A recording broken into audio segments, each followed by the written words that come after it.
In this video I'll be showing you some basic mods that I've done to my Flysky Nirvana. I'm using the latest version of OpenTX from Flysky as opposed to Underground FPV. I've just upgraded from Underground FPV to the October 2019 version of Flysky's OpenTX, which is much better, and it looks like OpenTX is not going to get much love from Underground FPV anytime soon. What will I be showing you? How to change your image. That's your quad image there, and you can place it anywhere, and I'll show you how to do that. How to add a battery voltage number there, and that's for your transmitter. How to change the background and some of these icons here. So in this case here, I've kept the Underground FPV icon because it's a quad as opposed to the Flysky one, which is a plane, so how you can change that. How to add your RSSI and battery voltage from your quad there.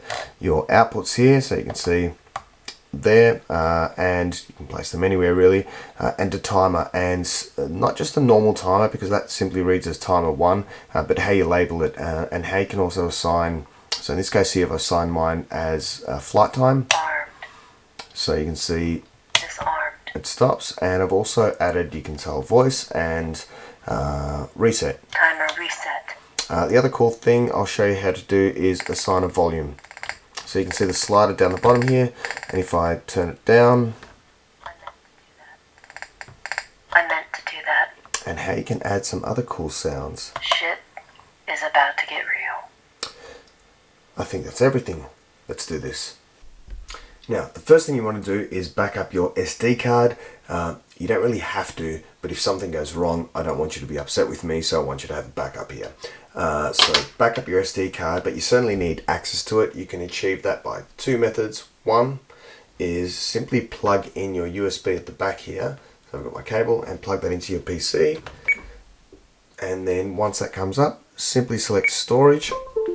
And as you can hear the beep beep beep on Windows, that'll pop up, and then you've got access to your drive. But you probably want to take it out and do some of these things so that it's not directly plugged into your transmitter, or at least you want to have access to it.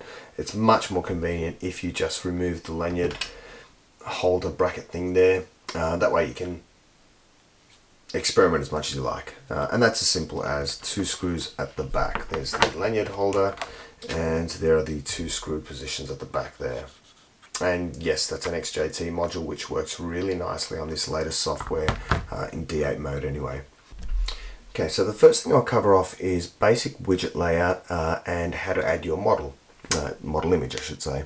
So in this case here, that's my model image there, and when I go to model select, you'll see that that reflects as well as my other ones here. So you can see I've got an image of the trash can, a B-Brain, a newbie drone logo, and Tiny Hawk, etc. And yeah, so that will automatically display in a few different places. If I go to my quad, then it's simply a matter of selecting model image from here. I click on the folder, and I've got access to different images there.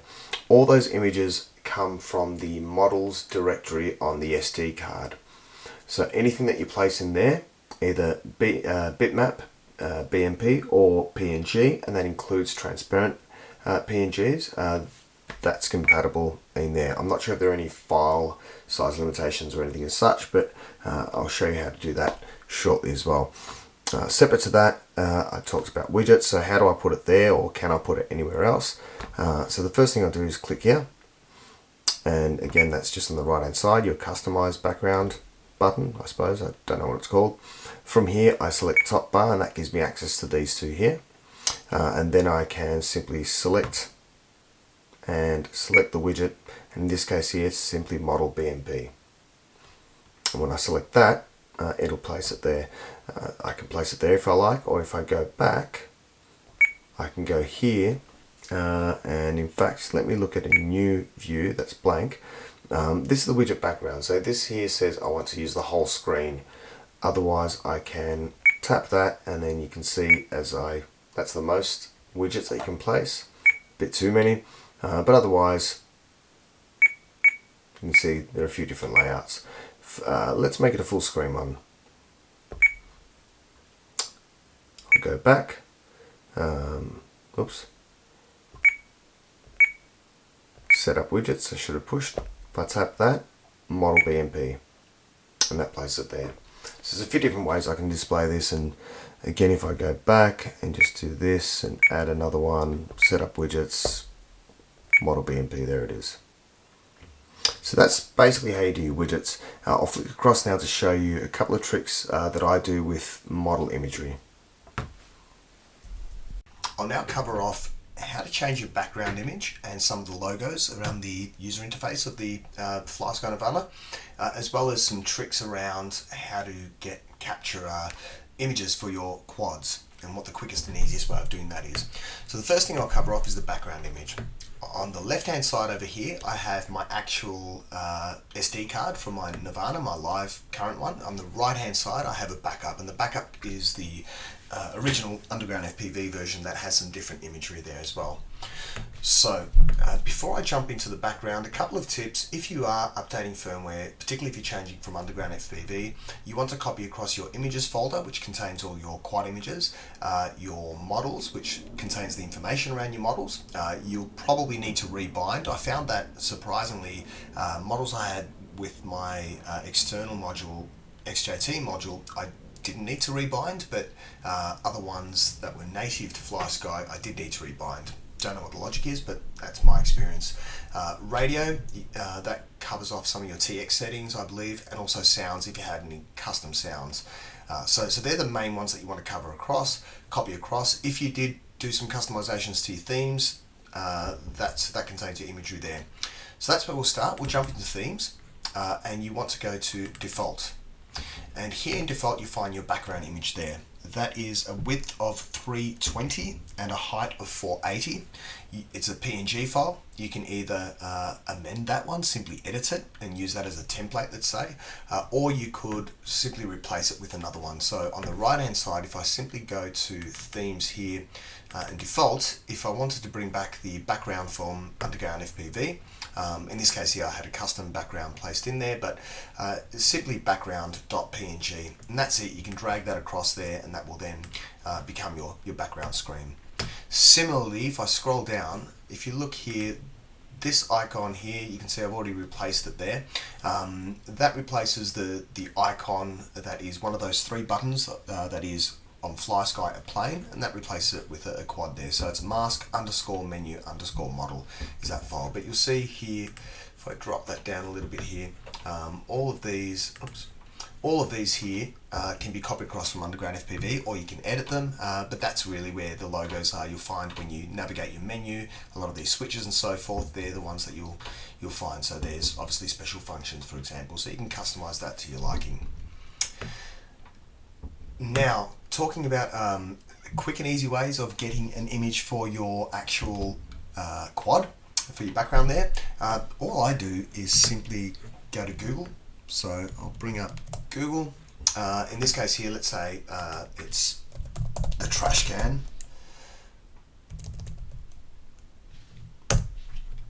Google what you like, select images, and then just use your snipping tool to snip it and save it as a PNG file. And it's as simple as that. So here, I'm just starting a new snip. Trying to make it as square as possible. I'm going to rush it a little bit there, but that should do it. And then File, Save As. In this case here, I'm already there, so go to Nirvana, Images. By default, it's a PNG file, and then you simply rename it, and that will become available to you when you add it on your quad, on your transmitter. Okay, so now I'm going to show you how to add the battery, the transmitter battery voltage, as well as outputs. Again, your customized background button. Let's go here, set up widgets. I've already added that, so I'm just going to remove it there. Now if I tap there, outputs, that's it, simple as that. If I want it larger, I can do that. Change if I want to enable a background color, you can see the difference. Alternatively, I can start this one here. If I go to widget settings, I can change the first channel to 3, and that will start, you can see there on my throttle, channel 3. If I want to add the battery, and in fact before I do that, if you want to rename these, so see I've got mod arm and mod, yeah.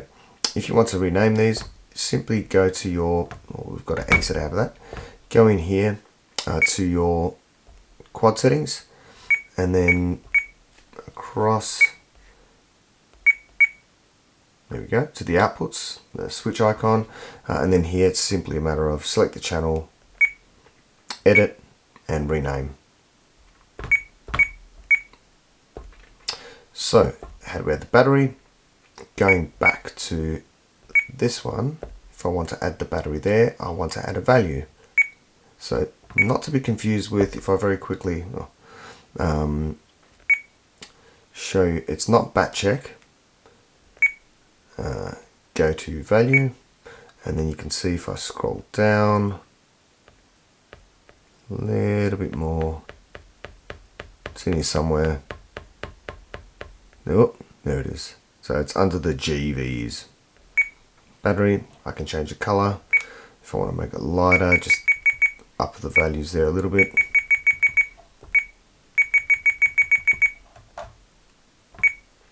And there's your battery value.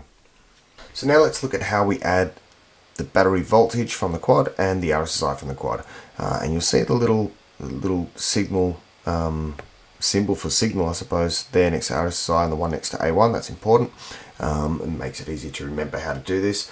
The first thing you kind of want to do is plug in your quad, and as that's connecting, Telemetry recovered. there we go, you can see the figures kicking in. You want to go into your actual quad and go down to your telemetry, scroll down, and you'll see what's flashing there. So that A1 and RSSI, you can see there. If nothing's turning up there, discover new sensors, and that will do a scan there, and you'll see what you can do. So you can take pretty much all these values, I believe, to have them displayed, but the main one we want is RSSI and A1, and you can see there the A1. How do we add that? Let's go into a new screen for the sake of this one here. We'll select that, we'll make it simple, set up your widgets. Let's add here and value, because we want to display a value. Now this is going to take a long time because I don't know if there's a quicker way of scrolling down. If there is, someone please tell me. But the values we're after, you can start to see that symbol there that I mentioned, and after the numbers, a little after the numbers, there you go, you'll have RSSI and A1. So if I select in this case here RSSI and just go back, you'll see there it is. The other cool thing there is that you can actually make the sounds read out that number as well, and I'll show you that later.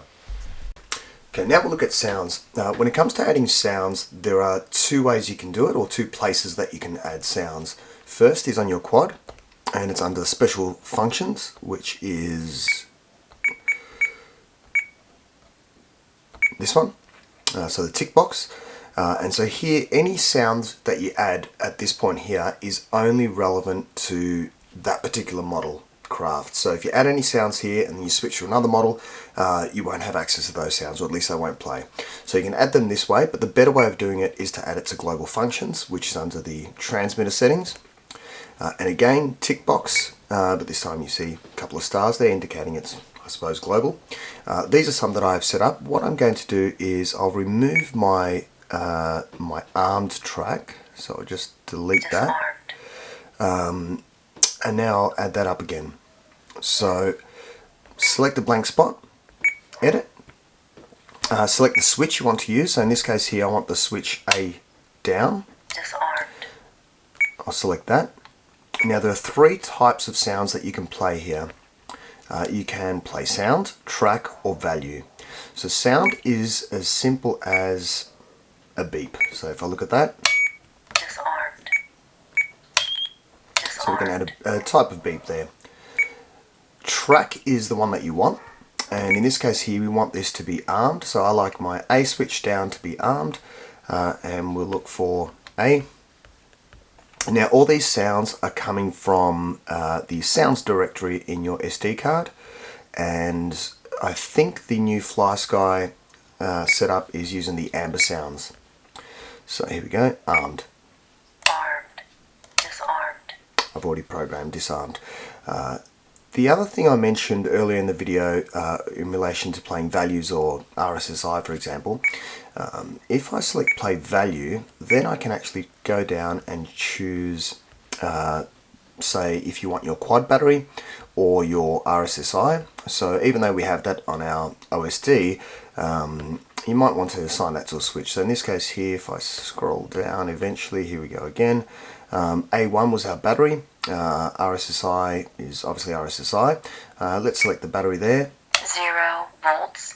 So obviously I don't have my quad armed or plugged in and not connected, but otherwise it would give me a live readout of the voltage. In this case here, we want this to be the track, and the track is armed. Can be a bit of a pain getting to the one you want. Disarmed. Armed. And that's done. There are a number of really cool sounds here. So another one I like is ST Real, which I have assigned to my H switch, which is down the bottom. Is about to get real. Oops. MNTTO is. I meant to do that. And just browse through the directory and find the ones that you like. And that's it. That's how you add sounds. Pretty straightforward.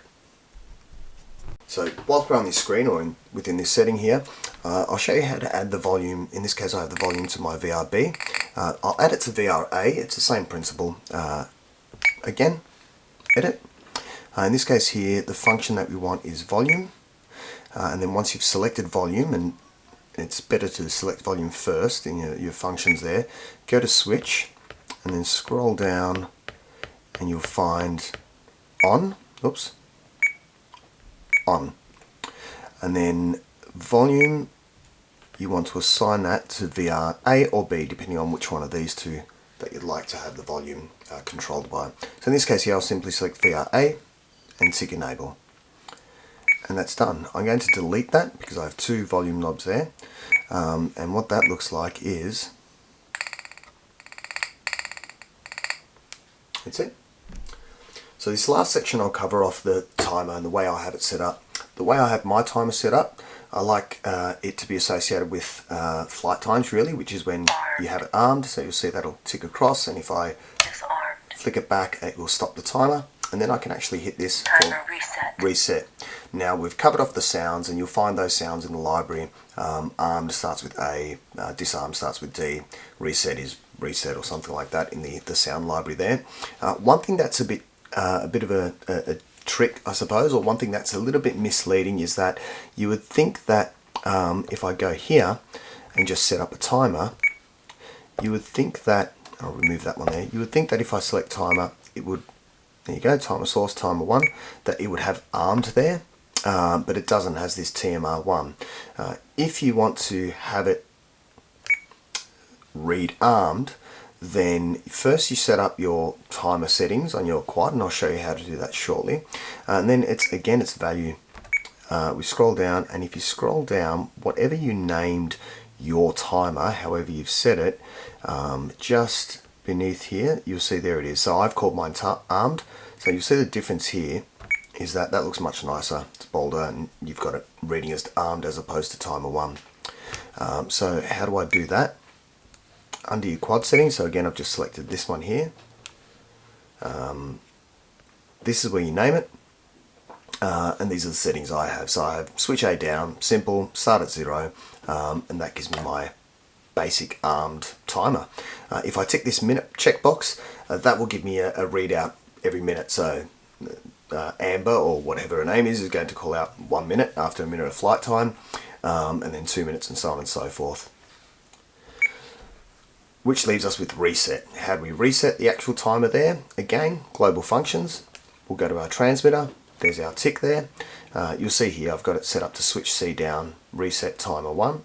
And again, it doesn't say armed, it says timer 1. And that's a matter of edit, switch. So select the switch. I'm just going to randomly select switch B. And the function is reset. And you want to reset timer 1. And enable that, and that's it.